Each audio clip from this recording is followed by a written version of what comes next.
very soon. Thank you, sir. Mister Sanjay Singh, आम आदमी party. धन्यवाद मान्यवर, आपने इस विषय पे मुझे अपनी बात कहने का मौका दिया।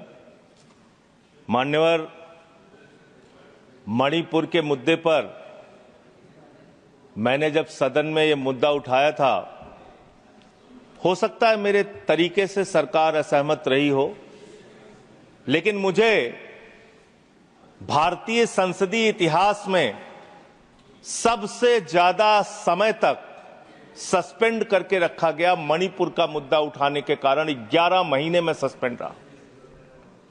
11 महीने सदन से बाहर रहा। मान्यवर, मणिपुर का बजट ऐसे वक्त में आ रहा है जब देश की अर्थव्यवस्था की हालत पतली है। शेयर मार्केट में 5 महीने के अंदर देश के आम लोगों का 94 लाख करोड़ रुपए डूब गया। मान्यवर, मणिपुर का बजट ऐसे समय में आ रहा है जब बेरोजगारी 50 वर्षों में सबसे ज्यादा बढ़ गई है। मणिपुर का बजट ऐसे वक्त में आ रहा है जब 186 लाख करोड़ रुपए का कर्जा हिंदुस्तान के ऊपर है मोदी सरकार के इस कार्यकाल के अंदर। मणिपुर का बजट ऐसे समय में आ रहा है जब अमीर और गरीब के बीच की खाई इतनी बढ़ गई है जितना 100 साल पहले थी। और मां शब्द से इनको बहुत प्यार है। मां से मटन इनको याद रहता है, मां से मछली याद रहती है इनको, मां से मुगल याद रहता है, मां से मुसलमान याद रहता है, लेकिन मां से मोदी को मां से मणिपुर याद नहीं रहता। मान्यवर, 2 साल का वक्त हो गया, मणिपुर जल रहा है। देश के केंद्रीय मंत्री का घर जलाया गया, राज्य के पीडब्ल्यूडी मंत्री का घर जलाया गया, राज्य के कंज्यूमर अफेयर्स मिनिस्टर का घर जलाया गया, कई विधायकों के घर जलाए गए, लेकिन बावजूद इसके भारत के प्रधानमंत्री को एक दिन का भी वक्त नहीं मिला 2 साल के अंदर कि वो मणिपुर जा सके अपनी संवेदना जताने के लिए, वहां के लोगों के साथ खड़े हो सके। इस बात की उनको फुर्सत नहीं मिली।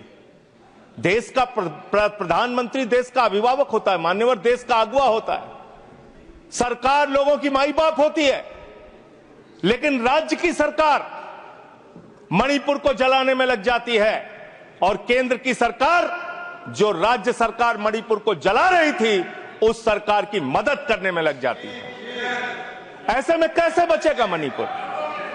कैसे बचेगा मणिपुर? अरे बात मैं पूरी जिम्मेदारी से कह रहा हूं मान्यवर, यह देश राष्ट्रपिता महात्मा गांधी के आदर्शों पर चलेगा, यह देश गौतम बुद्ध के आदर्शों पर चलेगा, यह देश अहिंसा के आदर्शों पर चलेगा। लेकिन मुझे अफसोस है, आज पूरे देश में हिंसा क्यों हो रही है? आज पूरे देश में दंगे फसाद की नौबत क्यों आती है? आज पूरे देश में नफरत क्यों फैलाई जाती है? उसकी वजह है कि आपको गांधी से प्यार नहीं है, आप गोडसे को पूजने वाले लोग हो। इसीलिए देश के अंदर माहौल खराब हो रहा है। और ये बात मैं इसलिए कह रहा हूं कि दुनिया के 80 मुल्कों में साबरमती के संत राष्ट्रपिता महात्मा गांधी की मूर्तियां लगी हुई है मान्यवर, दुनिया के 80 देशों में। लेकिन इसी संसद के प्रांगण में राष्ट्रपिता महात्मा गांधी की जो मूर्ति मुख्य स्थान पर लगी थी, उसको आपने कोने में कर दिया, क्योंकि आपको तो गोडसे की पूजा करनी है, आपको तो हिंसा फैलाना है देश में, आपको नफरत फैलाने का काम करना है। और जो ऑडियो की चर्चा टीएमसी की सांसद कर रही थी, शायद वो अपनी बात पूरी नहीं कर पाई। वो बहुत ही गंभीर ऑडियो है मान्यवर, उसकी जांच होनी चाहिए, और उसकी जांच में अगर सत्यता पाई जाती है तो उस चीफ मिनिस्टर के खिलाफ उसको गिरफ्तार करके उसकी कार्रवाई होनी चाहिए, क्योंकि वो बहुत ही गंभीर है। वायर नाम की एक न्यूज वेबसाइट है, उसने वो ऑडियो जारी किया जिसमें मुख्यमंत्री कह रहा है, मेरे पास देश के गृह मंत्री अमित शाह का फोन आया। अमित शाह कहते हैं, बीरेन सिंह तुम बम मारता है, बीरेन सिंह तुम बम मारता है, चुपके से मारा करो। ये देश के गृह मंत्री और राज्य के मुख्यमंत्री के बीच की, देश के गृह मंत्री और राज्य के मुख्यमंत्री के बीच की चर्चा है।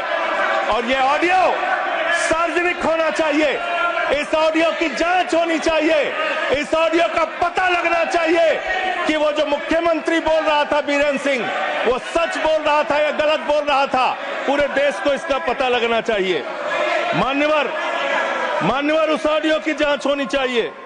मान्यवर, आप बजट की बात कर रहे हैं, मणिपुर के लिए आपने क्या किया? मान्यवर, राज्य सरकार को, केंद्र सरकार की जो राज्य सरकार को, मैं माननीय सदस्य, आपने जो कुछ भी कहा है उसे ऑथेंटिकेट करिएगा। ये ऑडियो सार्वजनिक है सर, ये ऑडियो सार्वजनिक है, इसको दिखा देंगे। सर, आपने ऐसा राज्य जो आज बदहाली में है, जहां पे लगभग 300 लोगों की जान जा चुकी है, 60,000 लोग बेघर हो चुके हैं, उस राज्य में जहां पे 5,000 घर जलाए गए लोगों को, उस राज्य में जहां पर 386 धार्मिक स्थान, जिसमें मंदिर है, चर्च है, मस्जिद है, तमाम धार्मिक स्थानों को जलाने का काम किया गया। आज उस राज्य को मदद देने की बात आती है, जब जो राज्य बाढ़ से प्रभावित रहा, जहां 18,000 लोग बाढ़ से प्रभावित हुए, 24,000 घर बाढ़ में बुरी तरीके से तहस नहस हो गए, 1.88 लाख लोग उस पूरे बाढ़ में उसकी चपेट में आए। मान्यवर, ऐसे राज्य को जब मदद देने की बात आती है तो मुझे बहुत अफसोस के साथ कहना पड़ता है, आपने बजट में जो बढ़ोतरी की है, 34,899 करोड़ का बजट 2024-25 में था, और उस बजट को रिवाइज किया आपने, बजट को कर दिया 32,656 करोड़ रुपए। और फिर उसी बजट को जब आप 25-26 में लेके आ रहे हैं तो मात्र 5.5% आपने बढ़ाया और उसको करके 35,103 करोड़ रुपए का बजट आपने किया। ये आपके मणिपुर के प्रति आपकी धारणा है, आपकी योजना है। आपने सेंट्रल केंद्र सरकार के द्वारा जो स्कीम चलाई जाती है, उसमें आपने मणिपुर के साथ कितना भेदभाव किया है, उसकी एक तस्वीर आपके सामने रखूंगा। प्रधानमंत्री आवास योजना में 72% पैसा आपने कटौती किया, आयुष्मान भारत योजना में 78% पैसा आपने कटौती किया, ओबीसी स्कॉलरशिप में 58% पैसा आपने कटौती किया, राष्ट्रीय ग्राम स्वराज अभियान में 42% पैसा आपने कटौती किया, प्रधानमंत्री गरीब कल्याण अन्न योजना में 60% पैसा आपने कटौती किया, राष्ट्रीय कृषि विकास योजना में 20% पैसा आपने कटौती किया, बेटी बचाओ बेटी पढ़ाओ अभियान में उस राज्य के अंदर जहां पे महिलाओं के साथ रेप की घटनाएं हुई, बलात्कार की घटनाएं हुई, उस राज्य के अंदर जहां एक कारगिल योद्धा की पत्नी को निवस्त करके घुमाया गया, उस राज्य में बेटी बचाओ बेटी पढ़ाओ के नाम पे आपने 49% बजट में कटौती करने का काम किया। वहां पर आंगनबाड़ी सेंटर्स में 93% बजट में कटौती करने का काम किया। आपने शेल्टर जो वहां पे बनाने थे लोगों के लिए, उसमें 73% बजट में कटौती किया। शक्ति सदन सामर्थ्य योजना में 60% आपने बजट में कटौती किया।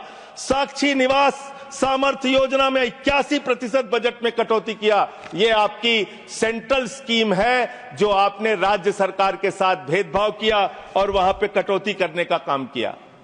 क्यों ऐसा कर रहे हो आप? आपने मणिपुर को 2 साल तक जलाया। आप देश भर में नफरत फैलाने का काम करते हैं।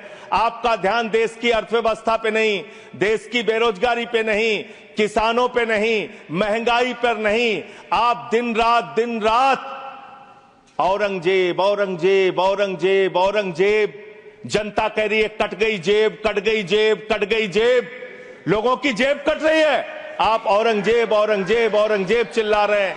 अरे हिंदुस्तान की चिंता करो, हिंदुस्तान की चिंता करो। राष्ट्रपिता महात्मा गांधी की चिंता करो, गोडसे के रास्ते पर मत चलो। गोडसे के रास्ते से ये देश आगे नहीं बढ़ेगा, गांधी के आदर्शों पर ये देश आगे बढ़ेगा। आपको तो गांधी की मूर्ति से भी परहेज है, आपने उसको भी हटाने का काम किया। मान्यवर, मैं आप लोगों, आपके माध्यम से इस सरकार से पूछना चाहता हूं कि जो मणिपुर में 60,000 लोग आज बेघर हुए हैं, क्या इस बजट में उनका घर बनाने की आपके पास कोई योजना नहीं होनी चाहिए? आज जो मणिपुर के अंदर लोगों के घर जलाए गए हैं, क्या उनका घर बनाने की योजना आपके पास नहीं होनी चाहिए? आपने बजट में कोई प्रावधान उनके लिए नहीं रखा, आपने कोई चिंता मणिपुर के लोगों के लिए नहीं की।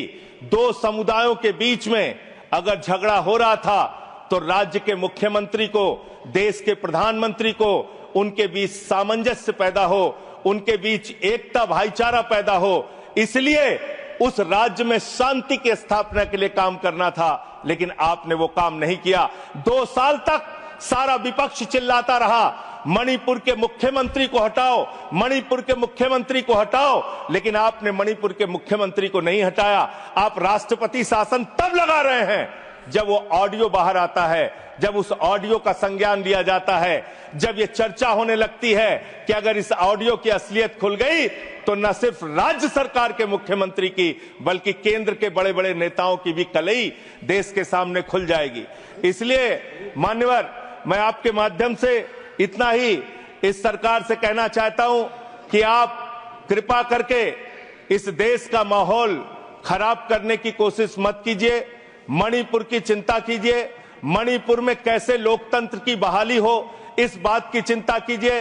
आपने राष्ट्रपति शासन लगा दिया, यह बहुत दुर्भाग्यपूर्ण है मान्यवर कि मणिपुर का बजट पार्लियामेंट में चर्चा हो रही है, मणिपुर का बजट मणिपुर की विधानसभा में चर्चा होती, मणिपुर के बजट के बारे में योजनाएं मणिपुर की विधानसभा में चर्चा की जाती, लेकिन यह दुर्भाग्यपूर्ण है कि मणिपुर का बजट देश की संसद में हम सब लोगों को चर्चा करनी पड़ रही है। वहां लोकतंत्र की स्थापना के लिए पहल कीजिए, वहां शांति की बहाली के लिए पहल कीजिए, क्योंकि लोकतंत्र अगर खत्म होता है, लोकतंत्र का अगर गला घोटा जाता है मान्यवर, तो तानाशाही आती है, और तानाशाही किसी भी दृष्टि से किसी भी देश के लिए अच्छी नहीं है। अगर तानाशाही आती है तो वहां दंगे होते हैं, फसाद होते हैं, नफरत होती है, दो समुदायों के बीच में झगड़ा होता है, तो लोकतंत्र की बहाली मणिपुर में कैसे होगी? मणिपुर को कैसे अधिक से अधिक आर्थिक सहयोग आपकी तरफ से दिया जा सकता है, इसके बारे में सरकार को चिंता करनी चाहिए। और प्रधानमंत्री जी फिर मां से मॉरिशस में है, मां से मणिपुर कब जाएंगे, इस बात का इंतजार देश की जनता को है कि अब आपको कोई वीजा नहीं चाहिए मणिपुर जाने के लिए। आप अमेरिका चले जाते हैं, लंदन चले जाते हैं, आप पूरी दुनिया घूम लेते हैं, आप कतर हो आते हैं, आप दुबई हो आते हैं, कतर के शेखों को गले भी लगाते हैं, जैसे कुंभ के मेले में बिछड़े हुए भाई हैं, इस तरीके से कतर के शेखों को आप गले लगाते हैं। ऐसे ही गले आप मणिपुर के भाइयों को भी लगाइए, मणिपुर के लोगों को भी लगाइए, उनको भी अपना सहारा दीजिए। आप देश के प्रधानमंत्री हैं, देश के अभिभावक हैं, और इस सरकार से मैं अंत में फिर से यही कहूंगा आपके माध्यम से कि मणिपुर की चिंता करो और देश में माहौल खराब करने के काम बंद कर दो। नफरत फैलाने से देश आगे नहीं बढ़ेगा। मोहब्बत की बुनियाद पर हिंदुस्तान आगे बढ़ेगा, नफरत की बुनियाद पर हिंदुस्तान आगे नहीं बढ़ेगा। बहुत बहुत धन्यवाद माननीय। Thank you. Mister Gola Babu Rao. Thank you very much vice chairman ji. 1 minute आप शुरू करें प्रधानमंत्री। सर पास करो सर, टाइम आदरणीय संसद महोदय बात करते हुए sir kindly give me some government of India का प्रोसीडिंग के संबंधित गृह मंत्री के ऊपर बेबुनियाद आरोप किया है।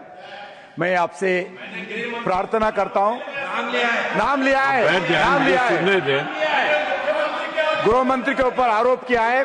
मैं आपसे अनुरोध करता हूं, अगर ये आधार उनके पास है तो जरूर सभा के सामने रख सकते हैं, नहीं तो उनको माफी मांगना चाहिए, रिकॉर्ड से निकालना चाहिए। मैं माफी मांगने के लिए डिमांड कर रहा हूं। ये बिल्कुल बेबुनियाद है, ऐसे गलत बात करना, ये संसद के सामने लोगों को गुमराह करने के लिए प्रयास करना बिल्कुल गलत है। मैं आपसे अनुरोध करता हूं, वो रिकॉर्ड जो भी है सबके सामने रखो, नहीं तो सारी इस देश के जनता के सामने माफी मांगने का डिमांड करता हूं। मान्यवर, मैंने जो बात कही है, मैंने कहा है एक न्यूज वेबसाइट पे एक ऑडियो पड़ी है मुख्यमंत्री की, वो सार्वजनिक है, पब्लिक डोमेन में है, और उसमें कही गई जो वार्ता है उसका जिक्र मैंने किया मान्यवर, और मैंने उसके जांच की मांग की है। वो ऑडियो सही है कि गलत है उसकी जांच कराई जाए मान्यवर, और अगर वो ऑडियो सही है तो ये बहुत गंभीर है, उस पर कार्रवाई होनी चाहिए। मैंने सीधे आरोप किसी के ऊपर नहीं लगाया। अब बैठ जाए। अच्छा नहीं लगता, अच्छा नहीं लगता। सर मैं आग्रह करूंगा, माननीय मंत्री जी अपना स्थान ग्रहण करें। माननीय मंत्री जी स्थान ग्रहण करें। मिस्टर संजय सिंह, आप अपना स्थान ग्रहण करें। आपको जो कहना था कह। आप अगर संदर्भ लें माननीय मंत्री जी, तो मैंने यहां से निर्देश दिया है कि ऑथेंटिकेट करें, और अगर नहीं करेंगे तो नियम स्पष्ट है, उस पर कार्रवाई होगी। तो मैं आपसे एक ही आग्रह करूंगा कि चूंकि ये निर्देश जा चुका है, आपने पुनः कहा है, तो मैं वही निर्देश पुनः दोहराता हूं। मिस्टर बोला, यू कैन